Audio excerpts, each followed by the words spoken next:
but right now, an American cowboy taking on the federal government. Nevada rancher Cliven Bundy threatening to launch a range war after the government sent snipers and helicopters to seize his cattle.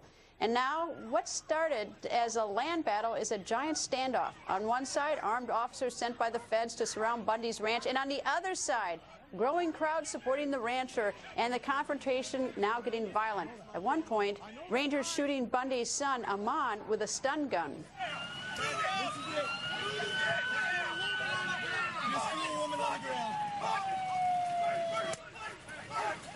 So what is this fight about? Rancher Cliven Bundy and his son, Ammon, join us. Good evening, gentlemen.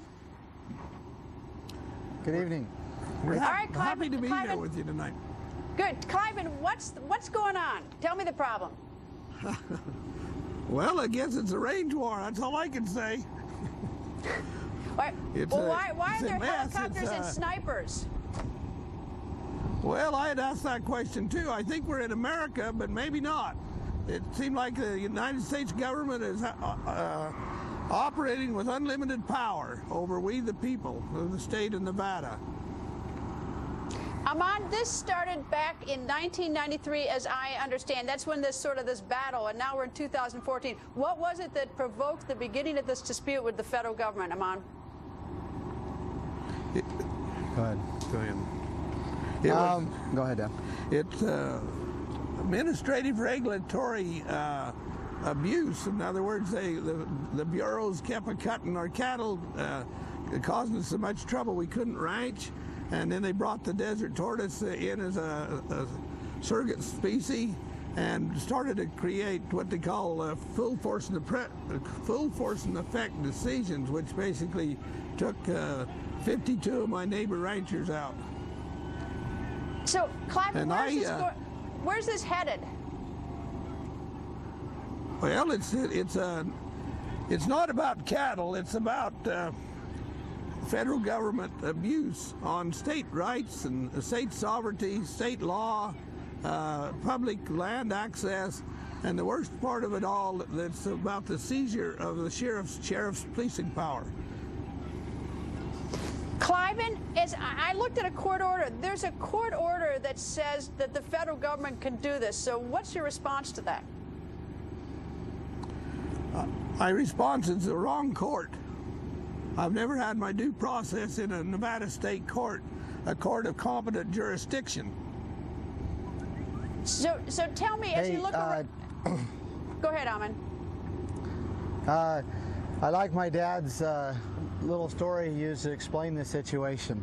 If someone came in, busted into my house and abused my children, and I call the cops, they don't respond, and then I take him to court, I show up at the courtroom, look on the stand, and it's the very person that abused my children looking down at me in a black robe.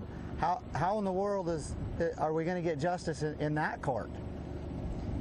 So tell me, Cliven, as you look around, how many people are there supporting you? Can you get a number or sort of an idea?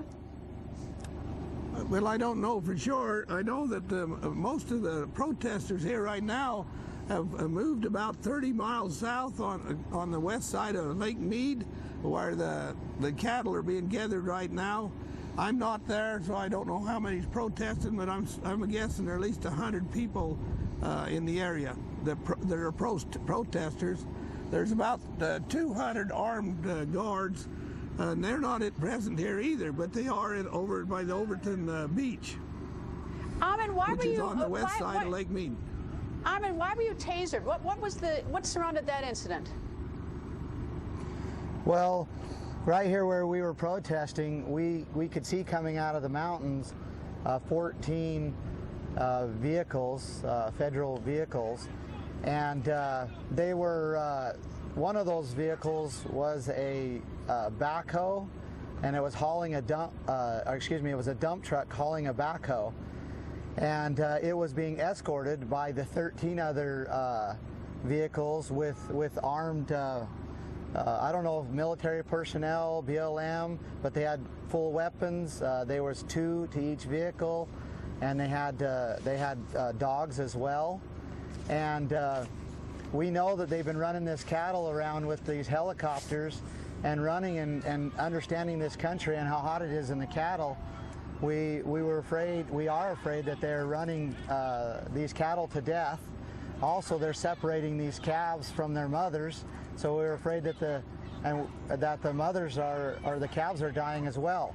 So we believe that it was a rendering truck, and we were going to find out. And so we stopped the convoy. We stopped the convoy, and we found out.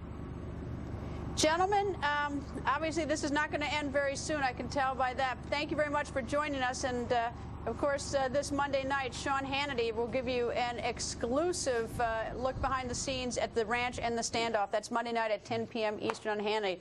Be sure to tune in for that.